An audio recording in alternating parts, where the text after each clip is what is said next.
ભાવનગર જિલ્લાના તળાજા શહેરને પાલિતાણા હાઈવે સાથે જોડતો માખીયાણા રોડ હાલ અત્યંત બિસ્માર હાલતમાં પહોંચી ગયો છે.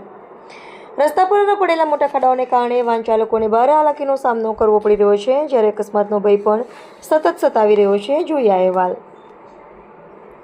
તળાજાથી પાલિતાણા હાઈવેને જોડતો માખણીયા રોડ છેલ્લા ઘણા સમયથી જર્જરિત હાલતમાં છે. રોડ પર અનેક સ્થળોએ મોટા ખાડા પડી જતા વાહન ચાલકો માટે પસાર થવું મુશ્કેલ બન્યું છે. રોજબરોજ આ માર્ગ પરથી ખેડૂતો, વિદ્યાર્થીઓ, વેપારીઓ તેમજ ગ્રામ્ય વિસ્તારના લોકો મોટી સંખ્યામાં અવરજવર કરે છે, પરંતુ રોડની ખરાબ હાલતને કારણે વાહનો ચલાવવા મુશ્કેલ બન્યા છે અને અકસ્માતનું જોખમ સતત વધી રહ્યું છે. સ્થાનિકોએ તંત્રને વહેલી તકે રોડનું સમારકામ કરાવી વાહન ચાલકોને સુરક્ષિત અને સુવિધાજનક માર્ગ ઉપલબ્ધ કરાવવા માંગ કરી છે. માખણીયા રોડની બિસ્માર હાલતને લઈને સ્થાનિકોમાં ભારે રોષ જોવા મળી રહ્યો છે. હવે જોવાનું રહેશે કે તંત્ર લોકોની રજૂઆતને કેટલા ઝડપથી ધ્યાનમાં લઈ માર્ગના સમારકામની કામગીરી શરૂ કરે છે.